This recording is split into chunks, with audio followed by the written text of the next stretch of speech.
कर्नाटकामध्ये आज दुबईत भारत आणि पाकिस्तान दरम्यान मॅच होणार आहे। यावरून महाराष्ट्रात राजकीय सामना रंगलाय। ठाकरेंच्या शिवसेनेला या मॅचला कडाडून विरोध केलाय। आज ठाकरेंच्या शिवसेनेकडून राज्यभरामध्ये माझं कुंकू माझा देश आंदोलन करण्यात येत आहे। दरम्यान यावर काल रात्री पत्रकार परिषद घेत उद्धव ठाकरेंनी मोदी सरकार आणि भाजपवर कडाडून टीका केली आहे। पहलगाम हल्ल्यानंतर पाकिस्तानशी क्रिकेटचा सामना म्हणजे शहीदांचा अपमान असल्याचा हल्लाबोल उद्धव ठाकरेंनी केलाय। तसंच बाळासाहेब ठाकरेंवर टीका करणाऱ्यांनी औकातीत राहावं असा इशाराही त्यांनी दिलाय।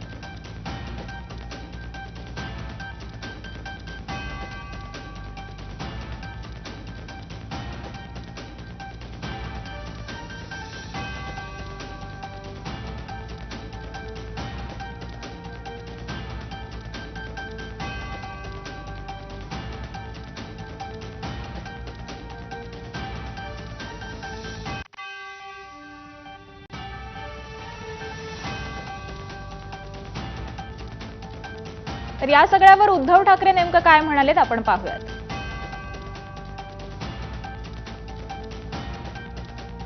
मोठ्या डब्यात सगळ्या जणी सिंदुराच्या पुढ्या त्याच्यात टाकतील आणि हे सगळे डबे राज्यभरातून मोदींना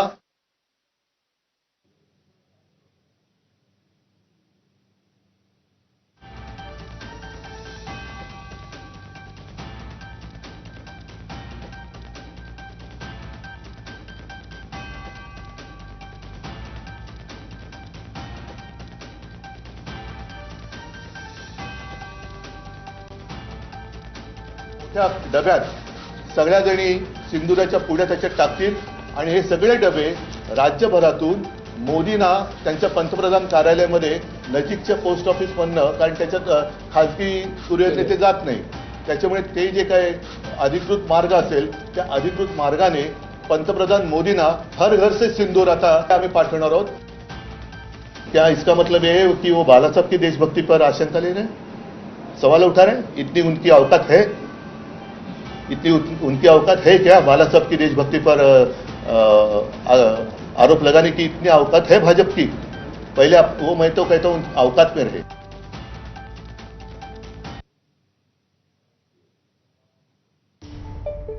तर दरम्यान ठाकरेंच्या शिवसेनेकडून माझं कुंकू माझा देश आंदोलन हे नेमकं कुठे कुठे करण्यात येत आहे आपण पाहूयात। मुंबई दरबार, करी-रोड नाका, विलेपार्ले रेल्वे स्टेशन पूर्व, त्याचबरोबर विक्रोळी सुनील राऊतांच्या उपस्थितीत आंदोलन होणार आहे।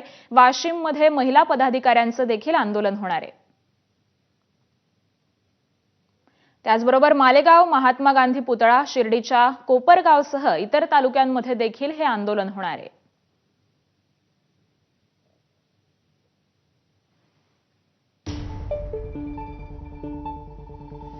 तर भारत आणि पाकिस्तान सामन्याला विरोध करताना ठाकरेंच्या शिवसेनेनं काय रणनीती आखली आपण पाहूयात। भारत पाक सामन्यावर बहिष्कार घाला, संपूर्ण देशात निषेध करायला हवा। ऑपरेशन सिंदूर नाव ठेवलं तसं मॅचला काय नाव देणार असा सवाल देखील विचारण्यात आलाय। त्याचबरोबर राज्यभरातून ठाकरेंच्या महिला आघाडीच्या कार्यकर्त्या सिंदूरचे डबे हे मोदींना पाठवणार आहेत। हॉटेल व्यवसायाच्या ठिकाणी स्क्रीनवर वा टीव्हीवर सामना दाखवू नये असं सांगण्यात आलंय। त्याचबरोबर सामना न दाखवता देशभक्ती सिद्ध करा।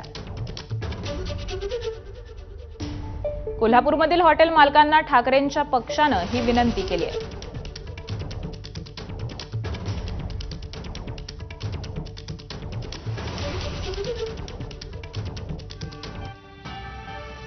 आशिया कपमध्ये भारताचा संघ पाकिस्तान विरोधातील सामना का खेळतो या संदर्भात माजी क्रीडा मंत्र्यांनी काय स्पष्टीकरण दिले तेही पाहूयात। बायलैटरल टूर्नामेंट भारत पाकिस्तान के साथ नहीं खेलता। कई वर्षों से हमने ये निर्णय किया है कि भारत पाकिस्तान के साथ बायलैटरल नहीं खेलेगा जब तक पाकिस्तान भारत पर आतंकवादी हमले या कार्रवाई बंद नहीं करता है और जब तक पाकिस्तान आतंकवाद को खत्म नहीं करता। दरम्यान पाकिस्तान सोबत सध्या तरी कुठलाही सामना खेळू नये असं आपलं वैयक्तिक मत असल्याची प्रतिक्रिया माजी क्रिकेटपटू आणि राज्यसभा खासदार हरभजन सिंग यांनी दिली आहे।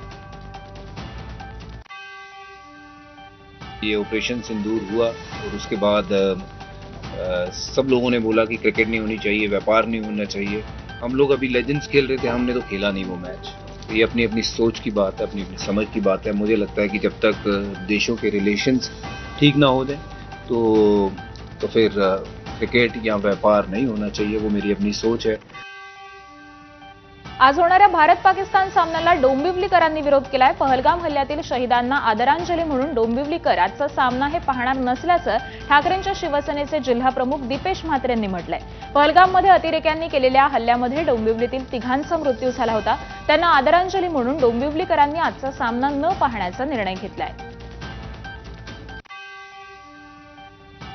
इंडिया पाकिस्तानचा क्रिकेट सामना आहे, या सामन्याचा मी तीव्र शब्दामध्ये निषेध करतो। डोंबिवलीकरांसाठी व आमच्यासाठी ही खूप वैयक्तिक घटना आहे। पहलगाममध्ये जी घटना घडली त्याच्यामध्ये 3 लोक डोंबिवलीकर आमचे जे शहीद झाले होते त्यांना आदरांजली म्हणून डोंबिवलीकर कुणीही हा क्रिकेटचा सामना पाहणार नाही।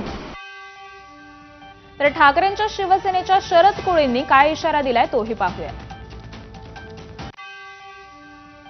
पाकिस्तान बरोबर चाललेली मॅच महाराष्ट्रातल्या कुठल्याही हॉटेल चालक मालकांनी स्क्रीनवर दावू नये आणि जर कुठला हॉटेल चालक मालकांनी जर मॅच धावण्याचा प्रयत्न केला तर त्याच्या हॉटेलमधली स्क्रीन ह्या बॅटनं फोडली जाईल, लक्षात ठेवा।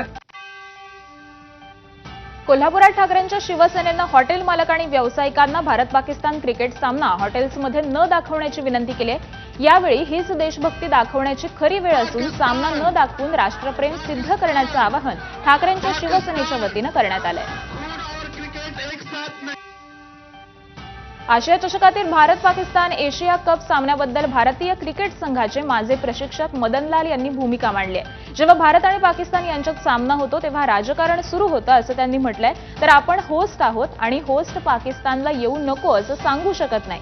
जसं आपला बीसीसीआयने निर्णय घेतला होता की आपण पाकिस्तानला जाणार नाही, तसं पाकिस्तानला विचार करायला पाहिजे की ते खेळायचं की नाही असं त्यांनी म्हटलेलं आहे। सामना टाळता येणार नाही कारण यावर अनेक लोकांचा उदरनिर्वाह अवलंबून आहे असंही त्यांनी म्हटलंय। Federation of western India cine employees या संस्थेनं पंतप्रधान मोदींना पत्र लिहून भारत आणि पाकिस्तान यांच्यातील आशिया कप क्रिकेट सामन्याच्या प्रक्षेपणावर बंदी घालण्याची विनंती केली आहे। या संघटनेनं हा सामना शहीदांच्या स्मृतीचा अपमान असल्याचं म्हटलेलं आहे। पहलगाममध्ये झालेल्या दहशतवादी हल्ल्यामध्ये आपल्या जवानांना वीरमरण आलं। अशावेळी पाकिस्तानसोबत क्रिकेट सामना खेळणं आणि त्यांचे राष्ट्रीय वाहिनीवर प्रसारण करणं हे आपल्या शहीद जवानांच्या बलिदानाचा अपमान आहे असं त्यांनी म्हटलेलं आहे। या सामन्याचे प्रक्षेपण थांबवून देशाला एकतेचा संदेश द्यावा अशी मागणी देखील त्यांनी केली आहे। महाराष्ट्रातील सध्याच्या परिस्थितीसंदर्भात शरद पवारांनी मोठं वक्तव्य केलंय। महाराष्ट्रात सध्या वेगळं चित्र असून समतेचा विचार अस्थिर होतानाचं चित्र असल्याचं शरद पवारांनी म्हटलंय। महाराष्ट्रासमोर मोठं आव्हान असून काय वाटेल ती किंमत देऊन महाराष्ट्र एकसंघ ठेवण्यासाठी प्रयत्न करणार असल्याची ग्वाही शरद पवारांनी दिली आहे। समतेचा विचार हा अस्थिर होतो का काय असं दिसतंय आणि महाराष्ट्राचा लौकिक तो हृदय देण्याच्याच होती। जे काही करावं लागेल ते करण्याच्यासाठी तुमची माझी सगळ्यांची सिद्धता असली पाहिजे। मराठा आरक्षणाच्या मुद्द्यावरून नांदेडच्या लोहा तालुक्यातील रिसनगावमध्ये मराठा विरुद्ध ओबीसी वाद पेटलाय। मराठा संस्थाचालक असलेल्या शाळेत ओबीसींच्या विद्यार्थ्यांना शिक्षण देणार नाही अशी भूमिका ओबीसी बांधवांनी घेतली आहे। दरम्यान आरक्षणाच्या या लढाईमुळे गावागावातील वातावरण हे चांगलंच तापलंय। अखिल भारतीय वीरशैव शिवा संघटनेचे संस्थापक अध्यक्ष मनोहर धोंडेंनी मराठा आरक्षणाच्या जीआरला विरोध करत कोर्टात याचिका दाखल केली। त्यानंतर मनोहर धोंडे यांच्या संस्थेत शिक्षण घेणाऱ्या मराठा विद्यार्थ्यांचा प्रवेश हा काढण्यासाठी पालकांनी अर्ज केले। मराठा आरक्षणाला विरोध केल्यामुळे 21 विद्यार्थ्यांचे पालक हे धोंडेंविरोधात आक्रमक झाले। विद्यार्थ्यांचे दाखले काढण्यासाठी पालकांनी सामूहिक अर्ज केलाय। मराठा समाजाच्या या भूमिकेनंतर रिसन गावातील ओबीसी समाज हा आक्रमक झालाय। या रद्द करायला मुंबई उच्च न्यायालयामध्ये याचिका दाखल केली म्हणून मराठा पालकांनी टीसी काढायचा अर्ज दिला असं त्यांनी सांगितलं। म्हणजे ह्या खालच्या पातळीवरती जाण्याची आवश्यकता नाही। आमच्या ओबीसींच्या किती संस्था आहेत शिक्षण संस्था, मग शिक्षण संस्था तर महाराष्ट्रभर कोणाच्या आहेत? मग तिथं ओबीसीच्या पालकांनी टीसी काढून घ्याव्यात का? अखिल भारतीय वीरशैव शिवा संघटनेचे संस्थापक अध्यक्ष मनोहर दोंडेंविरोधात लिंगायत महासभा संघटने देखील भूमिका मांडलेली आहे. मनोहर दोंडेंनी मराठा आरक्षणाच्या GR विरोधात कोर्टात याचिका दाखल केली. मात्र मनोहर दोंडे यांच्या भूमिकेशी लिंगायत समाज सहमत नाही, असं लिंगायत महासभा संघटनेच्या विजयकुमार हत्तुरे यांनी स्पष्ट केलंय. मराठा समाजाने स्वतंत्र लिंगायत धर्माच्या मागणीला ठिकठिकाणी पाठिंबा दिलाय, त्यामुळे त्यांच्या आरक्षणाला विरोध करणं चुकीचं असल्याचं देखील हत्तुरे म्हणाले. एखाद्या समाजाला विरोध करून आपल्याला काही मिळणार नाही. त्यामुळे मनोहर दोंडे प्राध्यापक आहेत, हुशार आहेत. ते एखादं त्यांची स्वतंत्र पार्टी आहे, हा त्यांचा स्वतंत्र विचार असेल. ते वीरशैववादी आहेत, परंतु आम्ही लिंगायतवादी लोक त्यांना बसवणं मानतो. या गोष्टीचा आम्ही निश्चितच याचा धिक्कार करतो. मनोज जरांगे यांच्या मागणीनंतर राज्य सरकारकडून सातारा गॅझेट लागू करण्याच्या हालचाली सुरू झाल्यात.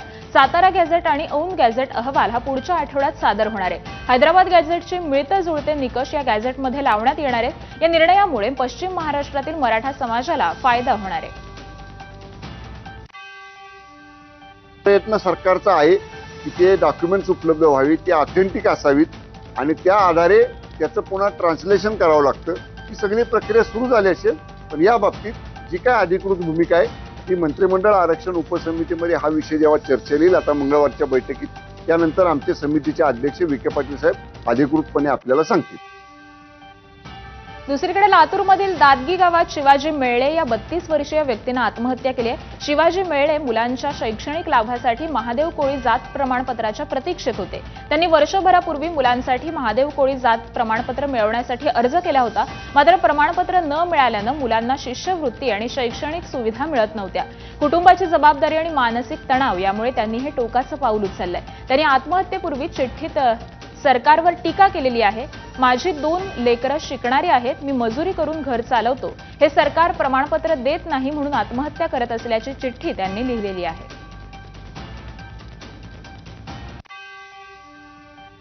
कोळी समाजासाठी प्रमाणपत्र का मिळावं म्हणून आत्महत्या करून करंटाला धरूनच मेली. ही लेकरं कसं सांभाळावं, कसं जीवन जगवावं म्हणून आत्महत्या केली त्यांनी. आपल्या गावातून 100 ते 150 लोकांचे दाखल माझ्या हाताने आपण नेऊन दिला होती. सगळं आपला समाज आपलं बघलायला प्रयत्न करायला आपल्याला कोण दखल घेणं गेले शासन आपली. मग का करणार म्हटलं तर त्यांना ऐकायला तर नाही. रोजचं माझ्या मागे सारखं लागत असं. आता काल परवा मागे आपण इथं मोर्चे केलो मोठे तरी बी त्यांना लागायला तयार नाही. त्याच्यासाठी माझ्या भावानं आत्महत्या केलेला आहे. धाराशिवमधील बंजारा समाजाचा तरुण पवन चव्हाणनं आत्महत्या केली आहे. पवन चव्हाणनं बंजारा समाजाच्या आरक्षणाच्या मागणीसाठी आत्महत्या केल्याचा दावा हा त्याच्या कुटुंबियांकडून करण्यात आलाय. पवन चव्हाण हा पदवीधर बेरोजगार होता. त्याचं वय 32 वर्ष होतं. जालना इथल्या आरक्षणाच्या आंदोलनातून परतल्यानंतर पवननं हे टोकाचं पाऊल उचललंय. पवनच्या पश्चात आई वडील, पत्नी आणि 2 मुलं असं कुटुंब आहे. बंजारा समाजाला हैदराबाद गॅझेटप्रमाणे आरक्षण मिळावं अशी मागणीही पवननं सुसाईड नोटमध्ये केल्याचा दावा कुटुंबियांनी केलाय. आपलं एवढं शिक्षण होऊन आपला काय फायदा? एक आरक्षण बाबतीत आपल्याला कुठेही नोकरी भेटत नाही. त्यासाठी आपल्याला काहीतरी मार्ग काढावा लागेल. मी सुद्धा नोकरीत प्रयत्न केलो, त्यांनी सुद्धा केलं, पण या आरक्षणामुळे आम्हाला नोकरी लागली नाही. म्हणून तो राहत्या घरामध्ये गळफास घेऊन आत्महत्या केलेली आहे. महाराष्ट्र शासनाला विनंती करतोय की त्यांना आर्थिक मदत भेटावं. माजी आमदार बच्चू कडूंनी पुन्हा एकदा मुख्यमंत्री फडणवीसांवर टीकेची झोड उठवली आहे. पीक विमा कंपन्यांचा दाखला देत त्यांनी फडणवीसच आका आहेत असा हल्लाबोल केलाय. राज्यात अर्ध्याहून जास्त मंत्री आका आहेत आणि फडणवीस मोठे आका आहेत असं कडू म्हणाले. पीक विमा कंपन्या फसव्या आहेत, त्यामुळे देशात भ्रष्टाचार करण्याची स्पर्धा लागली आहे असं देखील कडू म्हणाले. गुजरातमध्ये तर ह्या कंपन्या फिरकत पण नाही. एकाही इन्शुरन्स कंपन्या पीक विमा गुजरातमध्ये कुठेही कोणत्याही शेतकरी काळात नाही. ते फसवे आहे. फिर इकट्ठा होके बेचो. सगळे आका आहे. सगळे मंत्री अर्धे अधिक मंत्री आका आहे त्या खात्याचे. ते फक्त पैसे कमवालेच ते मंत्रीपद घेतात, दुसरं काही नाही. सगळ्यांचे आका कोण आहेत? तेच आपले देवेंद्रजी. पंतप्रधान मोदींच्या नेपाळ दौऱ्यावरून बच्चू कडूंनी निशाणा साधलाय. नेपाळमधील घडामोडीच्या भीतीनं मोदी मणिपूरला गेले असं बच्चू कडू म्हणाले. आपलं घर जळू नये अशी मोदींना भीती असल्याचं कडू म्हणाले. काल मोदींनी मणिपूरचा दौरा केला. मणिपूरमध्ये हिंसाचार झाल्यानंतर मोदींनी पहिल्यांदाच हा दौरा केलाय. त्यामुळे विरोधकांनी या दौऱ्यावरून आरोपांची राळ उठवली आहे.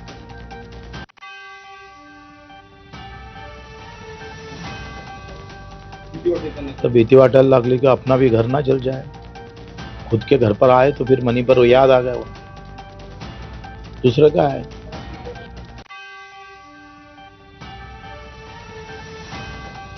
भाजपकडून राज्यभरात राबवण्यात आलेल्या देवाभाऊ कॅम्पेनला देवा तूच सांगणे उत्तर हे देण्यात आलंय। शरद पवारांच्या राष्ट्रवादीकडून नाशिक जिल्ह्यात विविध दैनिकांमध्ये जाहिराती देण्यात आल्यात। शेतकरी कर्जमाफी, शेतकरी आत्महत्या, पीक विमा, कांदा निर्यात बंदी, अतिवृष्टीमुळे झालेलं नुकसान, लाडक्या बहिणींना 2100 रुपये, युवकांना नोकरी या प्रश्नांची उत्तरं कधी मिळणार याची उत्तरं मागण्यात आली आहेत। देवा तूच सांग असं म्हणत मुख्यमंत्री देवेंद्र फडणवीस यांना प्रश्न करण्यात आले। तसंच या प्रश्नाची उत्तरं देण्यासाठी भव्य आक्रोश मोर्चामध्ये सहभागी होण्याचं पक्षाकडून आवाहन करण्यात आलंय। उद्या शरद पवारांच्या राष्ट्रवादीचा नाशिकमध्ये भव्य आक्रोश मोर्चाही असणार आहे। नवी मुंबई आंतरराष्ट्रीय विमानतळाला दिवंगत लोकनेते दिबा पाटील यांचं नाव देण्यात यावं ही मागणी पुन्हा एकदा जोर धरू लागली आहे। भिवंडीचे खासदार सुरेश म्हात्रे उर्फ बाळ्यामामा यांनी थेट केंद्र सरकारला इशारा दिलाय। नवी मुंबई विमानतळाला जोवर दिबा पाटील यांचं नाव देत नाही तोवर या विमानतळाचं उद्घाटन होऊ देणार नाही अशी भूमिकाही खासदार म्हात्रे यांनी पत्रकार परिषदेमध्ये घेतली आहे।